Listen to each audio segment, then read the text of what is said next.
하나님 말씀 보시겠습니다. 오늘 거룩한 주일 하나님께서 주시는 은혜의 말씀은 고린도후서 13장 5절 한 절입니다.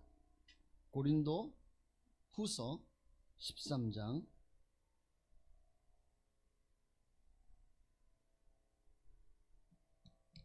5절.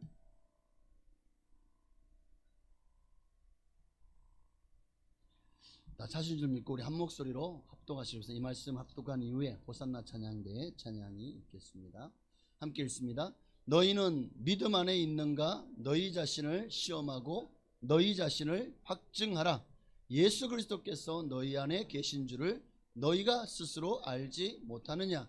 그렇지 않으면 너희는 버림을 받은 자니라. 아멘. 지난주에는 금송아지 신앙에 대해서 나누었죠. 하나님의 임재가 있는 신앙과 하나님의 임재가 없는 신앙.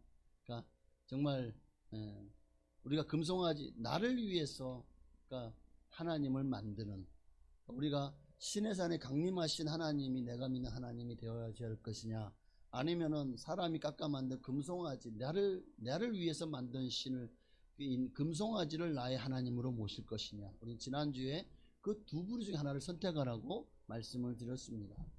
성경을 보면 참 쉬워요. 여기 서포트 라이트 좀 켜주시겠어요? 성경은 참 쉬워요. 그러니까 딱 두 가지 길을 항상 우리에게 보여줘요. 하나님이 계신 길, 하나님이 계시지 않는 길, 예수가 함께하는 길, 예수가 함께하지 않는 길, 좋은 길, 나쁜 길, 천국 길, 지옥 길. 그러니까 성경은 항상 딱 두 가지를 딱 대조시켜요. 어디를 가나. 그러니까 너무 쉬워요. 그러면서 우리에게 둘 중 하나를 선택하는, 어느 걸 선택할래? 이게 성경이에요. 자, 오늘도 마찬가지입니다. 지난주에는 하나님의 임재 안에 들어가야 된다. 하나님이 계신 저 신의 산, 하나님이 강림하신 그곳에서 하나님을 섬겨야 되지, 금송을 깎으면 그것을 내 하나님 섬기면 우리는 망합니다 라고 말씀을 드렸습니다. 자, 오늘 말씀도 일맥이 같은 의미를 갖습니다. 너희 안에 내가 있느냐? 이 말은 오늘 본문 13장 5절을 보면 너희가 믿음 안에 있는가? 너희 자신을 시험하고 너희 자신을 확증하라. 너희가 믿음 안에 있는가? 이 말은 너희 안에 예수 그리스도가 계신가? 너는 예수 그리스도 안에 거하는가? 이 의미를 말하고 있죠. 내 안에 예수님이 계십니까? 나는 진짜 크리스찬입니다. 여기서 진짜와 가짜가 또 분별이 돼요. 교회 안에 신자와 교회 안에 불신자가 여기서 나눠져요. 내 안에 예수님이 거하시고 내 안에 예수님이 안녕하시면 그는 교회 안에 성도입니다. 하나님의 축복받은 자녀입니다. 그러나 교회 안에 불신자는 내 안에 예수님이 계시지 않아요. 내 안에 내가 예수님을 모시고 살아야 되는 걸 알아요. 너무 잘 알아요. 신앙생활도 어떻게 해야 되는지 알아요. 근데 문제는 뭐냐면 내 삶이 아는 것을 따라가지 못하는 거예요. 그리고 그것을 또 세상이 너무 좋아서 원하지 않는지도 모르겠어요. 여러분 지난 한 주의 삶을 한번 돌아보시기를 바랍니다. 예수님이 내 안에 계시다는 사실을 끊임없이 자각하면서 지난 한 주를 사셨습니까? 아니면 아무 생각 없이 사셨나요? 자, 예수님이 내 안에 오시는 이유가 뭘까요? 왜 예수님이 내 안에 오시려고 하시죠? 왜 나를 거쳐 삼고 나와 함께 하시길 원하시죠? 예수님 내 안에 오시는 이유가 뭐예요? 그저 나를 후견인으로 후원해 주려고 오셨나요? 그저 나를 그냥 응원해 주려고 오셨나요? 아니면 그저 그냥 잠깐 손님으로 방문하려고 오셨나요? 와서 너 신앙 잘하네? 알았어 잘해 이러려고 오셨나요? 아니면 나를 성전 삼고 내 안에 거하시려고, 나를 거쳐 삼으시고 내 안에 거하시려고 오셨나요? 마지막이죠. 그분은 내 안에 거하시려고 오셨잖아요. 그러면 내 안에 거하시다는 말은 뭐죠? 그러니까 주님이 왜 내 안에 오셨습니까? 나의 주인으로 오신 거예요. 여러분, 우리가 맨날 예수님을 주님으로 부르잖아요. 말로만 줍니까? 그 주자가 무슨 주자예요? 주인 주자잖아요. 나의 주인은 예수님입니다. 그래서 내가 예수님을 주님으로 부르는 거 아닌가요? 말로는 주님이라고 잘만 말하면서 내 삶의 주인은 정말 예수님이 맞나요? 오늘 예수를 구주로 영접한 성도는 예수님이 나의 주인이심을 인정하고 그분의 말씀대로 뜻대로 순종하며 살아야 될 의무가 있는 거예요. 우리가 대한민국에 살면서 이 대한민국에 살면 이 대한민국의 헌법을 지켜야 될 의무가 있잖아요. 헌법대로 지켜야 우리가 안전하고 자유롭게 살 수 있잖아요. 그런 것처럼 하나님의 나라 천국도 천국의 법도와 율례가 있어요. 그 하나님의 나라의 법을 지킬 때 우리는 하나님 나라의 백성으로서 안전하고 하나님이 지키신가 보호하신 가운데 살 수가 있는 거예요. 그 법이 뭡니까? 하나님이 나의 주인이시다. 그분이 나를 창조하셨고 나를 구원하셨다. 그 은혜와 사랑이 너무 크고 놀라. 그 사랑에 감사하고 나도 주님을 사랑하면서 살아라. 아마 성경 전체를 말한다면 딱 이 얘기가 아닐까요? 자, 그렇다면 오늘 지난 한 주 동안 여러분의 삶을 다시 한번 돌아보십시오. 너희가 믿음 안에 있는가 너희 자신을 시험하고 너희 자신을 확정하라. 우리는 주님 오시는 그날까지 날마다 내가 지금 내 안에 예수님이 계신가 라는 사실을 늘 시험하고 그분이 나와 함께 하심을 확증하며 살아야 됩니다. 그런 삶을 살아야 돼요. 정말 지난 한 주 동안 예수님의 주되심이 나의 마음과 삶에 나타나는 그런 삶을 살았습니까? 그러니까 한마디로 말하면 진정 그리스도인답게 살았냐고요. 내가 주인이 아니라 예수님이 나의 진짜 주인이 맞습니까? 정말 그분 나의 진짜 주인이셨는가? 이 말입니다. 예수님이 진짜 여러분의 주인이라면 지난 한 주 동안 여러분의 말에서 그리스도의 향기가 가득 품어져 나왔을 겁니다. 그러셨나요? 예수님이 정말 여러분의 주인이시라면 여러분의 삶에서 정말 세상 가운데 어둠을 밝히는 빛이 되었고 또 세상에 맛을 잃는 세상을 정말 이렇게 맛있게 만드는 소금의 역할을 감당했을 겁니다. 정말 여러분 지난 한 주 동안 빛과 소금이 되셨습니까? 참 우리가 너무 아무 생각 없이 살아서 그게 참 잘하는 것 갈까요? 아니면 잘못하는 걸까요? 어쩌면 우리는 예수를 말로는 그리스도라 주님이라고 참 이제 잘 인정하죠. 오늘 여러분 많이 찬양할 때도 예수님을 주님으로 불렀고 사도신경 할 때도 예수님을 주님으로 인정했고 그랬잖아요. 자, 그러나 정작 우리 마음으로는 정말 그분이 나의 주인으로 정말 내 보좌에 앉아 계십니까? 그분이 아니라 내가 주인된 삶을 살고 있지는 않냐고요. 보십시다. 정말 내가 주인인지 예수님 주인인지 우리가 어떻게 알 수 있죠? 지난 한 주 동안 삶을 돌아보면 돼요. 지난 한 주 동안 별것 아닌 작은 일에도 쉽게 원망하고 불평하고 또 정말 별것 아닌 작은 문제에도 크게 염려하고 걱정하고 근심하고 사실 않았나요? 정말 작은 일도 쉽게 짜증내고 화내고 혈기 부리고 분노하지 않으셨습니까? 속으로 남을 미워하고 욕하고 또 그냥 당장의 위기를 넘어가기 위해서 거짓말을 하진 않으셨습니까? 그저 내 작은 자존심 뭐라고 자존심에 작은만 상처만 입어도 참지 못하고 상대방을 그냥 으르렁거리지 않았습니까? 내 가족과 이웃에게 혹 정말 내가 내 마음대로 그냥 내 속에 있는 걸 다 쏟아붓진 않았나요? 악한 말, 혈기 부리고 잔인한 말로 상처 주진 않았습니까? 어느새 내가 주인 되어 있는 삶이죠. 정말 내 안에 예수님이 계시다면 그 예수님이 나의 주인으로 인정한다면 그럴 수 없어요. 항상 우리의 주인에게 우리는 허락을 받아야 돼요. 사실은 우리가 말하는 것도 행동하는 것도 허락을 받아야 되는 거예요. 종은 주인의 허락을 받아야지 그 일을 할 수 있잖아요. 그런데 우리는 허락 안 받고 내가 다 해버려요. 내 원하는 대로 내 마음대로 내 속에 오른 대로. 그럼 누가 주인이? 내가 주인이죠. 자, 또 누가 주인인지 한번 보십시다. 지난 한 주도 열심히 사셨죠? 뭔가 여러분의 재정에 도움이 될 만한 일들을 또 많이 하셨죠? 직장 생활하고 사업하시고 또 돈 벌려고 애를 쓰셨습니다. 자, 어느새 물질이, 돈이 예수님보다 더 무거워져 있지는 않습니까? 예수님이 가벼워져. 돈이 더 중요해졌어요. 예수님보다 돈이 더 좋아요. 예수님은 더 돈을 더 사랑해요. 어느새 이렇게 기울어진 운동장이 되어가고 있지는 않습니까?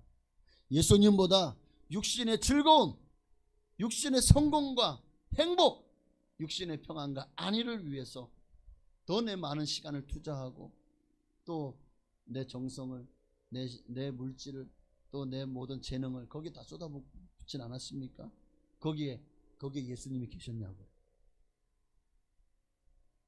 그러면서도 주일이면 아무렇지도 않게 교회에 와서 찬송하고 기도하면서 주님을 찾습니다. 주여 주여 하고 부르짖어 기도합니다. 어쩌면 네 마음속에 그런 마음이 있을지 모르겠어요. 그래도 주일은 교회를 나왔으니 내가 그래도 얼마나 바쁜지 알아요? 나 정말 정신없어요. 근데 그래도 이렇게 주일날 이렇게 시간을 할애해서 나왔잖아요. 이만하면 잘했지 뭐. 이만하면 주님 한번 처지도 않은데 하나님 좀 잘해주셔. 천국에 내 자리 잘 장만해 주실 거죠? 이만하면 신앙생활 잘하고 있다고 자화자찬하면서 당연히 하나님께서 이 예배를 받으실 거라고 확신을, 그 확신은 도대체 어디서 나온 거죠?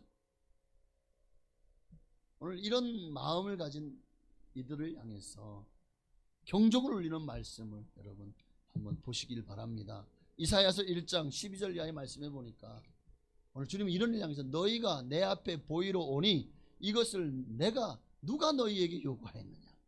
내 마당만 밟을 뿐입니다. 헛된 재물을 다시 가져오지 마라. 분양은 내가 가증히 여기는 바요.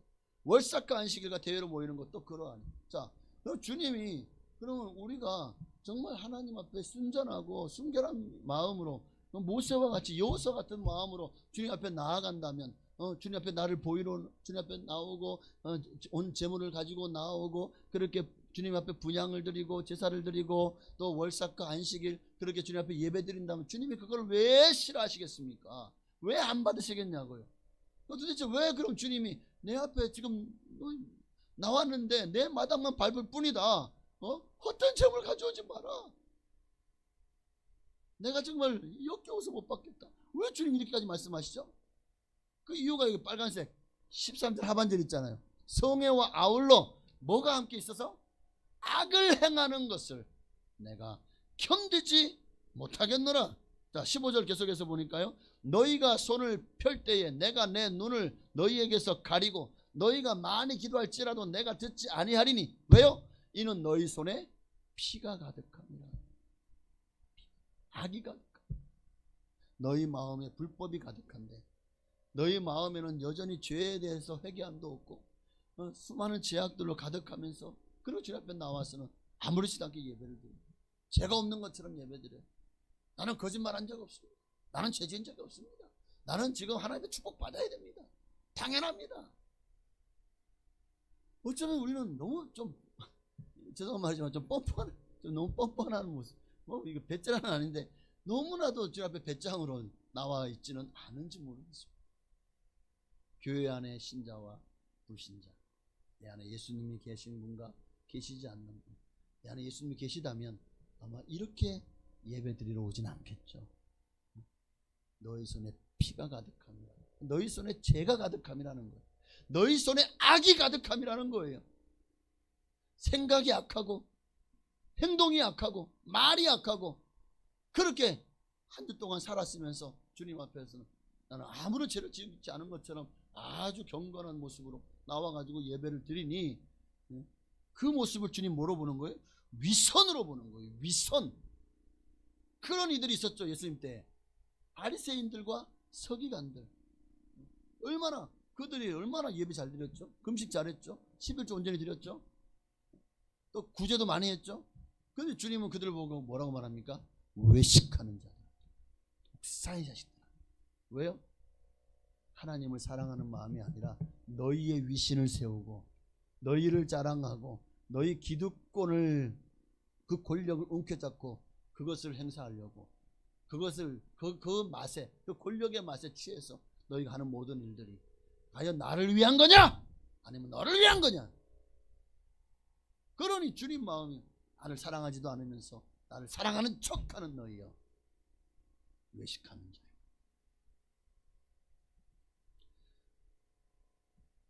그런 우리, 죄가 가득한 우리에게 주님은 뭐라고 말합니까? 16절에요. 너희는 스스로 씻으며 스스로 깨끗하게 하여 내 목전에서 너희 악한 행실을 버리고 행악을 그쳐라. 이런 위선적인 신앙, 외식하는 신앙에서 씻어가는 거예요. 더 이상 하나님 앞에, 하나님은요 우리 마음의 중심을 보십니다. 거짓이 통하지 않아요. 누구보다도 우리가 지금 주님 앞에 나온 마음이 진심인지 아니면 형식인지를 누구보다 잘 아시는 분이 우리 주님이십니다. 그러니 정말 주님 앞에 나와서 예배드리기 전에 먼저 진실되게 회개하고 정말 스스로 손을 씻으며 스스로 깨끗하게 하며, 이 말은 내 힘으로는 죄를 씻고 깨끗이 할 수 없어요. 근데 스스로 하라는 말은 뭡니까? 내 죄를 주님 앞에 고하라는 거예요. 만일 너희가 너희 죄를 자백하면 저는 미쁘시고 의로우사 우리 죄를 사하시며, 그게 너희는 스스로 깨끗하게 하며, 일은 내가 해야 돼. 주님이 내 죄를 대신 주님이 다 그냥 알아서 다 지워주지 않는다고요. 그건 내가 주님 앞에 잘못했습니다. 하나님, 내가 내 죄가 너무 주옥같이 묻습니다. 진홍빛 같습니다. 주님, 내 죄를 용서해달라고 진심으로 통해 자복하고 회개하고 주님 앞에 나올 때, 진정한 회개가 뭡니까? 죄를 통회하는 것에서 끝나는 것이 아니라 너희 악한 행실을 버리고 행악을 그치는 자리까지 나아가는 게 진정한 회개입니다. 돌이키는 거예요. 주님은 우리에게 정말 너 안에 예수가 너와 함께 하고 있다면 너의 삶이 이와 같지 않겠느냐. 그런데 너희가 전혀 변화가 안 되니 너희는 그저 뭐가 있느냐? 죄가 있느니라.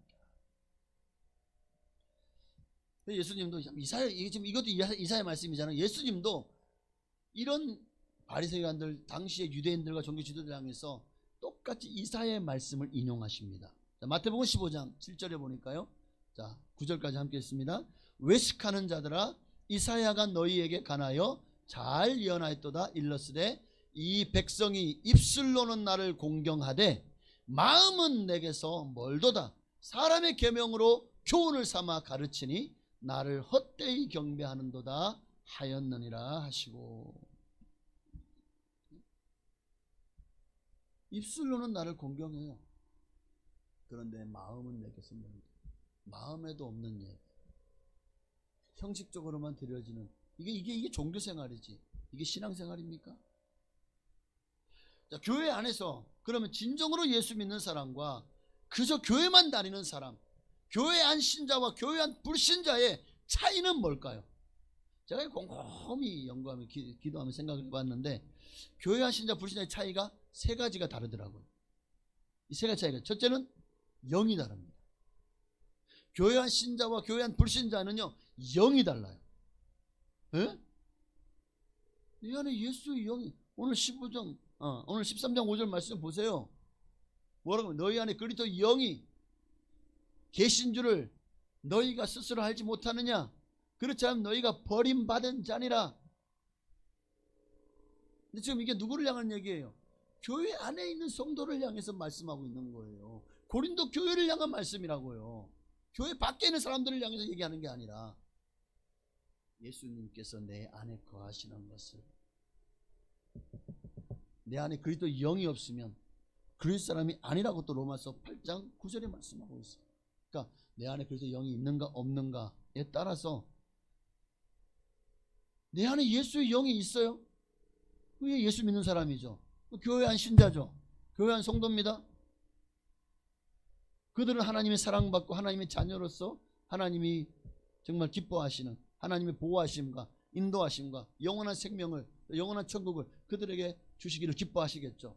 그러면 그리도 영이 없으면 그리스도 사람이 아니니라. 이 말은 교회 안에 있지만 내 안에 그리스도 영이 없으면 교회 안 불신자네? 그 교회 안 불신자는 영이 다른 거예요. 그리스도 영이 없으면 그러면 그는 그 영은 누가 지배하고 있겠습니까? 생각을 해봐요. 내 안에 그리스도의 영이 나를 지배하지 않으면 그럼 나는 누가 지배하고 있는 거예요? 사탄의 영이 지배하는 거죠. 그래서 교회 안 신자 불신자는 영이 달라요. 아무리 이 말씀을 들어도 은혜가 안 돼요. 하나님 앞에로 내 신앙과 믿음이 자라지 않아요. 성숙하지 않아요. 정말 세상 들어가면 세상 똑같아요. 그렇게 살면서 교회는 다녀요. 그런데 내 안에 그리스도의 영이 없어요. 이 말은 내 안에 나는 그리스도를 사랑하지 않아요. 말로는 사랑한다고. 근데 진짜 사랑하지 않아요. 누구보다 내가 잘 알아요. 그래서 영이 없는 거죠. 그래서 교회 안 신자와 불신자의 차이. 첫 번째는 영이 달라요. 영이 다릅니다. 영이 달라요. 로마서 8장 5절을 보십시다. 자, 영이 어떻게 다른가 볼까요? 육신을 따르는 자는 육신의 일을, 영을 따르는 자는 영의 일을 생각하나니 육신의 생각은 사망이요 영의 생각은 생명과 평안이니라. 육신의 생각은 하나님과 원수가 되나니 이는 하나님의 법에 굴복하지 아니할 뿐 아니라 할 수도 없습니다. 진짜 보십시다. 정말 나는 예수 그리스도가 그 영이 거하고 그분이 나의 주인이 되지 않은 사람들은요, 7절 말씀처럼 7절 보면은 하나님의 법에 굴복하지 않아요. 왜? 내가 주인이니까. 내 뜻대로 살아요. 하나님 법대로 사는 게 아니라 그냥 내가 옳은 대로 살아요. 하나님 법대로 살기도 살죠. 근데 그것도 하나님 앞에 전적인 순종의 모습이 아니라 그저 내가 입맛대로 선택해서 내가 좋으면 섬기고 내가 좋으면 순종하고 내 마음에 아니면 순종 안 해. 내 입에 달면 삼키고 나 내 입에 쓰면 뱉어. 하나님 말씀.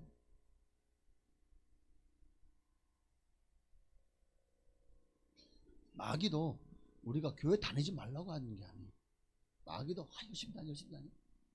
그래도 교회 밖에 나오면 너는 내 사람이야. 날 따라와. 이거 보이지? 금덩어리 보이지? 따라와. 돈 보이지? 따라와. 어느새 교회 밖에 나서는 우리 눈이요 하나님으로부터 돈으로, 금덩어리로, 권력으로 돌아갑니다. 이게 육신의 생각이에요. 육신의 생각이 지배하면요 마귀가 틈을 따서 그 생각으로 우리를 끌어가요. 그 생각의 끝이 뭐라고요? 사망이라는 거예요. 교회 안에 불신자를 육신을 따르는 자라, 육신의 생각대로 사는 사람이라고 성경은 정리하고 있어요. 근데 그들을 향해 주님은 하나님과 원수가 된다라고 분명하게 선포하셨습니다. 8절에 보면요, 육신에 있는 자들은 하나님을 기쁘시게 할 수 있다 없다? 없다. 그래서 이제 이 9절이 결론입니다. 함께 있습니다. 만일 너희 속에 하나님의 영이 거하시면 너희가 육신에 있지 아니하고 영에 있나니. 누구든지 그리스도 영이 없으면 그리스도의 사람이 아니라. 보십시오. 그리스도 영이 없으면 육신에 속한 자잖아요. 육신에 있는 자잖아요. 영이라는 거예요. 두 번째로 교회 안의 신자와 불신자의 차이는요, 회개가 다릅니다. 회개가 달라요. 이게 무슨 말이죠? 우리는 이미 교회 안에서 회개에 대해서 잘 알아요. 성경을 잘 알아요. 예수님 십자가의 사건도 잘 알아요. 초등학교 3년이면 풍을 놓는다고 성경에 대해서 너무 빠삭하게 알아요. 그럼 바리새 서기관들은 몰랐나요? 유대인들보다 더 많이 알았잖아요. 그런데 세리보다 못했죠. 예수님이 유대인 바리새인과 세리가 성전에 올라가서 기도합니다. 바리새인은 막 내가 이렇게 했고 11조를 드렸고 박하와 근처 채향이 11조를 드렸고 또 온전한 금식을 했고 내가 열심히 하나님 앞에 시간마다 와서 예배 드렸고 기도했고 하나님 잘했죠. 나는 당연히 구원해 주실 거죠. 이러고 기도했어요. 근데 세리는요, 와서 보니까 내 죄가 너무 많아요. 나는 죄인, 용서해 주세요. 정말 진심으로 눈물을 흘리며 통해 자복하며 내렸어요. 예수님이 제자들에게 누가 저들 중에서 의롭다, 옳다함을 받고 내려갔겠느냐? 누구였어요? 바리새인이었습니까? 세리였습니까? 당시 세리들은요, 이 유대인들에게서 세금을 걷어가지고 로마에다가 세금을 바치는 앞잡이라고 했어요. 매국노와 같이 취급받았어요. 세리는 죄인 취급받았다고. 그래서 삭개오 같은 사람 그렇게 힘들어했던 이유가 거기 있습니다. 생각을 해보십시다. 우리도 자이든 타이든 알게 모르게 죄를 짓게 되면 이를 자각하면 회개하죠. 진심으로 잘못을 뉘우치고 고백합니다. 그런데 죄를 어느새 우리는 주님 앞에 회개가 진실하지 않아요. 회개가 다르다는 말은 정말 죄에 대해서 통탄하는 거예요. 죄 때문에 내가 망하는구나. 죄 때문에 저주가 왔고, 죄 때문에 사망이 왔고, 죄 때문에 저 영원한 지옥불에 들어갈 수밖에 없구나. 죄가 나를 죽이는구나. 이 죄의 문제를 내가 해결받지 않으면 내가 살 수가 없구나. 그래서 죄를 지을 때마다 내 마음은 내가 이것밖에 안 돼. 주님, 나는 내가 이렇게 부족합니다. 나는 예수 없이 살 수 없어요. 내가 예수님의 보혈 없이는 나 자신을 하나도 희귀할 수 없어요. 깨끗할 수 없어요. 주님, 나를 도와주세요. 주님, 내 죄를 예수님의 보혈로 씻어주세요. 단순한 회개가 됩니다. 그러나 육신에 있는 자들은요, 이 회개가 되죠. 왜 하나님과 원수가 되고 하나님과 기쁘게 할 수 없습니까? 회개는 하죠. 근데 건성으로 해요. 건성으로. 응?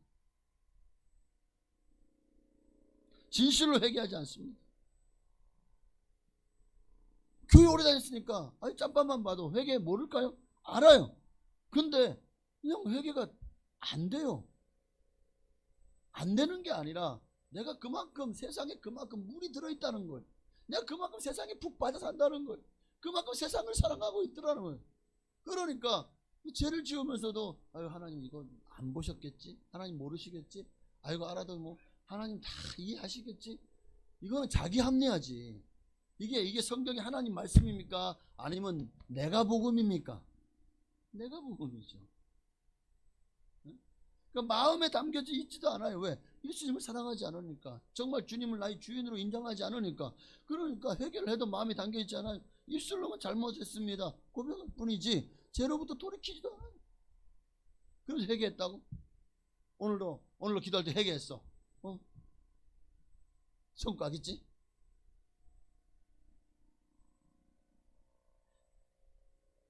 진실한 회개를 주님이 기뻐 받으십니다. 다윗이 정말 하나님 앞에 마음에 합한 자로 얼마나 하나님 다윗을 사랑했습니까? 그런 다윗도 큰 실수를 2번 하죠.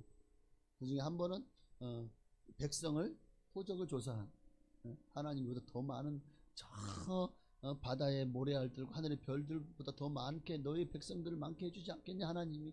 그런데 왜 너는 그를 호적을 조사해서 너 자신을 높이려고 하느냐. 첫 번째. 또 2번째 가장 큰 잘못이 뭐죠? 밧세바 간음 사건이죠. 다 전쟁터에 보내놓고 자기만 그냥 늦잠 자고 일어나 보니까 옥상에서 보니까 한 여자가 목욕하는데 너무 이뻐 보여. 데려다가 동침을 해버리네. 남의 아내인데. 근데 이 여자도 그렇다고 또 그냥 절개를 지키지 않고 또 같이 또 진짜 그렇게. 내가 보니까 우리아가 정말 하나님 앞에서 든든한 장소일지 몰라도 가정엔 잘 못한 것 같기도 해. 가정을 소홀히 여기면 안 되는 거예요. 자, 어쨌든 그러고 나니까 세상에 애가 덜컥 들어서 버렸네. 어떻게? 그러니까 다윗이 아주 간교한 깨를 쓰죠. 전쟁터에 나가 있는 그 밧세바의 남편 우리아를 전령으로 보내라. 전쟁이 지금 어떻게 되고 있는지 보고하러 우리아 장수를 보내라. 그 장수가 우리아가 왔어요. 와가지고 충 하고는 딱 보고합니다. 지금 다윗은 그 보고에 관심이 없어요. 오직 제밥에만 관심이 있는 거예요. 야, 그래, 잘했다. 어디 돌아가서 오랜만에 왔으니까 좀 아내하고 가서 푹 쉬어. 가. 그랬는데 얘가 안 가요.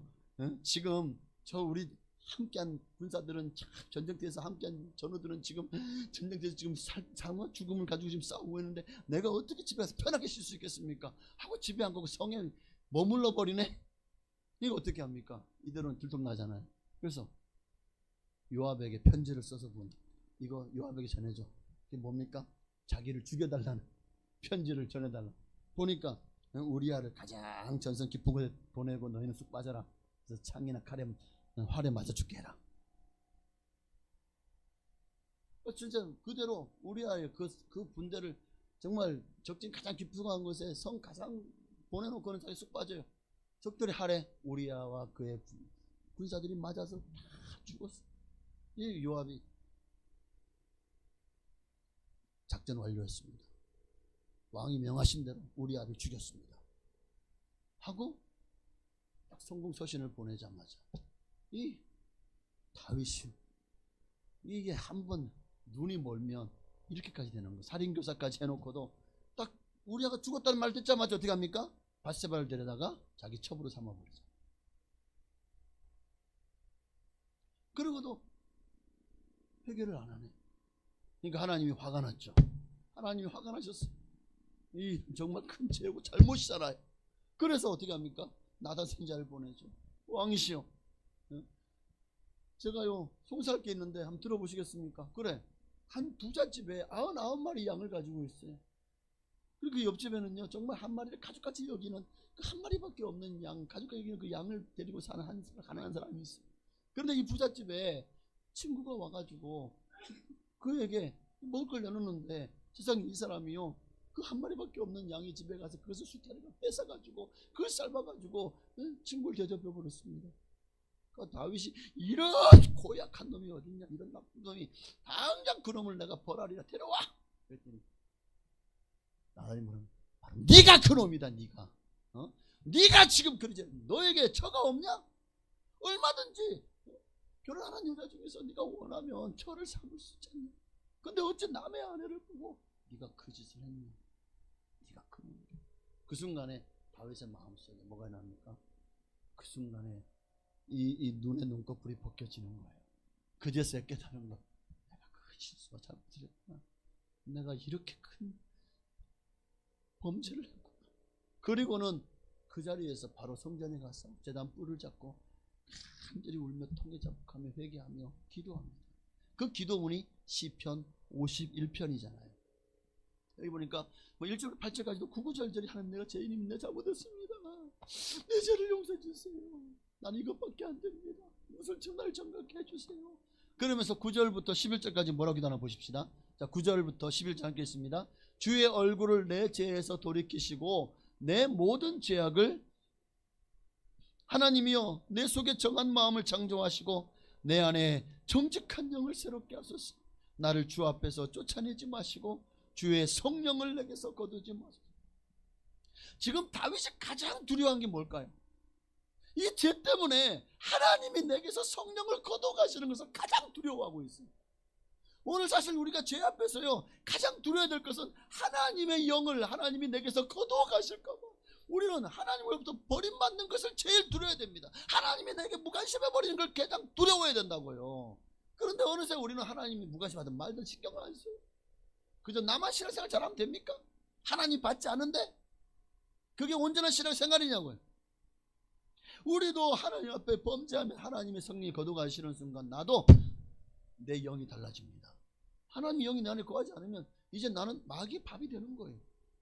내가 마귀에 노출돼서 이제 마귀에 끌고 다니는 대로 끌려다닐 수밖에 없는 존재가 된다고요. 그러니까 우리도 가장 두려워야 될 게 내 안에서 하나님의 성신을, 하나님의 성령을 거두어가지 말라고. 하나님의 성령님이 날마다 내 안에서 안녕하신지, 정말 그분의 영이신 하나님의 영이신 성령께서 나와 함께하고 계시는지, 그분과 동행하지 않으면요 우리도 언제 이런 신세가 될지 모르는 거예요. 그래서 로마서 8장 9절에 누구든지 그리스도의 영이 없으면 그리스도의 사람이 아니다. 이 말씀이 뭡니까? 네 안에 그리스도의 영이 없다고? 그럼 너 가짜야. 너 가짜 성도야. 너 가라지야. 너 쭉정이라고. 너 염소 새끼네? 이 말이죠. 이들이 교회 안 불신자들입니다. 자, 다시 질문합니다. 나는 주님 앞에서 겉과 속이 진실한 양으로 주님 앞에 가야 인정받고 있나요? 아니면 양의 탈을 쓴 늑대는 아닙니까? 양의 탈을 쓰고 위선적인 마음으로 그저 구원은 받아야 되겠고 천국은 가야 되겠고 교회는 나오지만 마음은 세상이 더 좋아요. 이 양의 탈을 쓴 늑대의 모습이죠. 위선적인. 하나님은 이런 위선적인 모습, 아휴, 네가 내게 보이러 나왔는데 내가 이거 받아야 되냐? 네 마음이 내게 없는데? 응? 이사야에게 이 말한 대로 참 이 백성이 입술로 나를 존경하는데 마음은 내게서 멀도다. 딱 이 모양 아닌가요? 너의 안에 내가 있느냐? 그렇지 않으면 너도 양의 탈을 쓴 늑대다는 거예요. 너도 위선자라는 거예요. 오늘 다시 한번 여러분 질문합니다. 여러분, 나는 확실히 내 안에 예수님의 영이 살아계십니까? 그러니까 당신은 구원 받았습니까? 그 증거가 뭐죠? 내가 어떻게 내가 구원받은지 어떻게 확정할 수 있죠? 왜 이렇게 많이 남았지? 제가 준비를 하면서도 정말 항상 12시 전에는 끝내려고 늘 마음을 먹어요. 근데 설교는 진짜 이대로 읽으면 20분에서 25분이 끝나요. 근데 하다 보면은 막 그냥 이상하게 각 30분을 그냥 넘어가요. 네, 여러분 양해해 주시기 바랍니다. 그래도 요 말씀 준비한 거는 마치겠습니다. 그러니까 좀 더우시면 이거 힙도 꺼버리세요. 이거. 네. 더워서 졸릴 것 같으면 꺼버리셔야 돼. 그래 정신 바짝 차리지. 성경은 내가 구원받았는지를 확증할 수 있다고 말씀해요. 내가 구원한지 내가 알 수 있다는 거예요. 여러분 오늘 저 과학 시간에 그걸 실험해 본 적 있죠? 이게 알카리성인지 아니면 산성인지 알카리성 염기라고 염기성인지 이거 뭘로 시험하죠? 종이가 있어요. 리트머스 시험지라고 하는 그것을 가지고 이제 거기에다가 용액을 딱 떨가요. 그러면 이 시험지가 빨갛게 되면 붉은색이 되면 산성이고 푸른색을 띠게 되면 염기성이죠.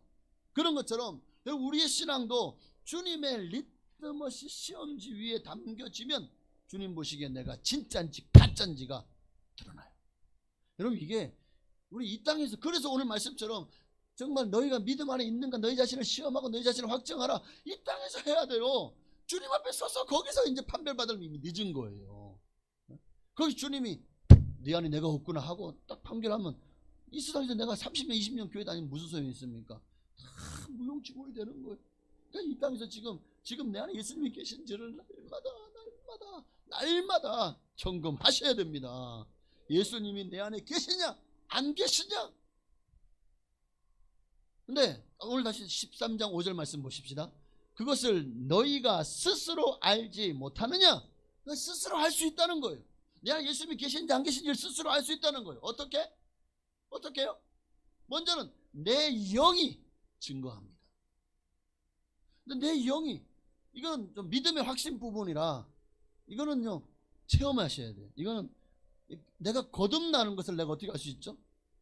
성경은 물과 성령으로 거듭나지 않으면 하늘나라로 들어갈 수 없다고 했잖아요. 근데 아니 어떻게 거듭나죠?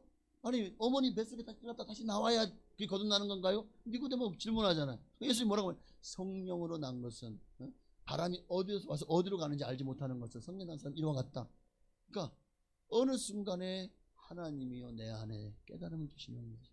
어느 순간 내 눈이 밝아져서 내 영을 느낄 수 있고 영의 눈으로 볼 수 있고 그리고 정말 이 깨달음이 내게 임하면은요 거듭남의 확신, 구원의 확신이 내 안에 그리고 그와 함께 오는 게 뭡니까? 주님이 주시는 평안과 기쁨이 내 안에 넘쳐납니다. 이로써 내 영이 구원받았다는 것을 알고 또 한 가지는 하나님의 말씀이 믿어져요. 아니 이게 말도 안 되는 소리 믿으라고 이게 어떻게 믿어? 이게 신화 아니야? 설하지 말도 안 되는 소리. 어디 이런 기적이 날 수 있어? 천일 창조했다고? 봤어? 천국과 지옥이 있다고? 죽어봤어? 예수님이 십자가에 못 박힌 게 내 죄 때문이라고? 지죄 때문에 내 죄 때문에 어떻게 알아? 어쩌면 우리는 성경을 보면서 끊임없이 의심하죠. 그런데 어느 순간 이 성경의 말씀이 그냥 확 다 믿어지는 거예요. 놀라워요. 내가 거듭났다는 증거지. 또 하나가 관리가 옵니다. 그러니까 내 영이 증거. 예수 그리스도의 영이 내 안에 오시면 이와 같은 역사가 일어나게 됩니다. 내가 내 안에 그리스도가 영이 그리스도께서 내 안에 계시다는 사실이요. 이게 알아져요. 알아져요. 이건 믿어져요. 이거는 영적인 영역이라 영적인 것은 영적으로 분별한다고 했잖아요. 이거는 정말 체험하셔야 돼요. 그렇게 하셔야지. 이거는 지식적으로 알 수 있는 단계가 아니거든요.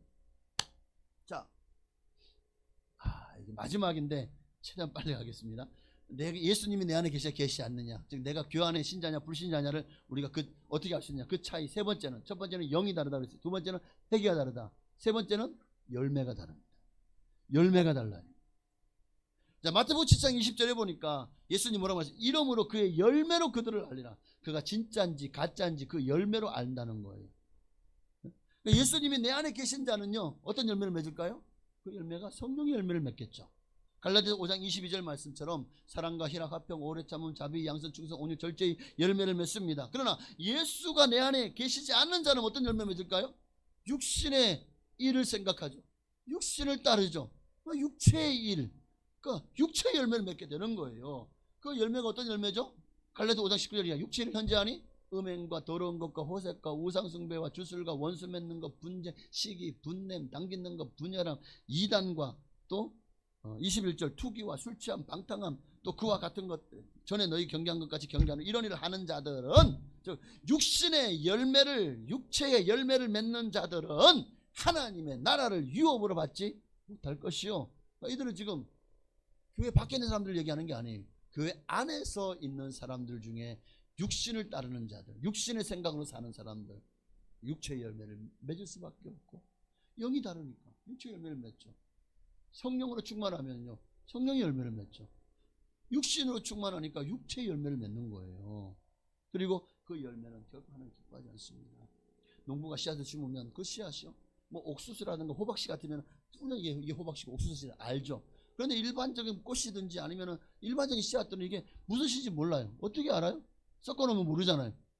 섞어놓으면 몰라요. 이게 배추씨인지 이게 무엇인지. 그런데 어떻게 알 수 있습니까? 심어놓고 자라는 걸 보면서 이제 이게 무구나, 이게 배추구나, 이게 장미꽃이구나, 이게 백합이구나, 이게 튤립이구나 하는 것을 알 수 있는 거예요. 그 자라는 모습과 열매를 보고 알 수 있는 거잖아요. 예수님도 마태복음 7장 16절 이하에 이제 다 왔습니다. 그들의 열매로 그들을 알지니. 가시나무에서 가시나무 어떻게 포도 열매를 맺을 수가 있나요? 또 엉겅퀴나무 어떻게 무화과를 열 수가 있죠? 그러니까 그 열매로 그들을 알지. 이와 같이 좋은 나무가 아름다운 열매를 맺고 못된 나무는 나쁜 열매를 맺느니라. 자, 18절에 좋은 나무가 나쁜 열매를 맺을 수 없고, 못된 나무가 아름다운 열매를 맺을 수 없는 거는 맞아요. 포도나무가 어떻게 엉겅퀴가 어떻게 무화과를 맺을 수가 있냐. 가시나무가 포도구나. 너무 급하니까. 하여튼 결국 결론은 뭡니까? 19절이요. 아름다운 열매를 맺지 않은 나무마다 찍혀 불에 던지니라. 이 결론은 그래요. 예수님 하신 말씀들이 다 결국 우리 아까 요한복음 15장에도 보면 사람이 내 안에 거하지 아니하면 가지처럼 밖에 버려져 마르나니 사람들이 그것을 모아다가 불에 던져 사르느니라. 여기도 열매를 맺지 않은 불에 사르는데요. 여기도 예수님 말씀, 이게 다 예수님 말씀이죠. 아름다운 열매 맺지 않으면 찍혀서 불에 던져 웃느니라. 그러면 어떤 나무가 좋은 나무고 어떤 나무가 나쁜 나무일까요? 입으로만 주여 주여 하는 자는 못된 나무예요. 그리고 불법의 열매를 맺죠. 하나님의 뜻대로 행하는 자는 좋은 나무예요. 아름다운 열매를 맺습니다. 그게 이제 21절에 나와요. 마태복음 7장 19절 20절 21절 보십시다. 자, 나더러 주여 주여 하는 자마다 천국에 다 들어갈 것이 아니요 다만 하늘에 계신 내 아버지의 뜻대로 행하는 자라야 들어가리라. 주여 주여 하는 자마다, 이게 뭐 말로만 예수님을 주로 인정하는 사람들, 이게 나쁜 나무죠. 무슨 열매를 맺어요? 그런 일을 향해서 주님 뭐라고 말하죠? 23절 하반절에 불법을 행하는 자들아 내게서 떠나가라. 내가 너희를 도무지 알지 못하노라. 이게 결론이에요. 여러분, 우리는 성령의 열매를 맺어야 돼요. 우리 신앙의 성패가 결국 내 안에 예수님이 계시냐 계시지 않냐에 달려있다는 거예요. 결국 모든 답은 예수. 오늘 예수가 여러분의 답이 되게 하십시오. 그러면 여러분 모두가 다 천국에서 뜨게 될 겁니다.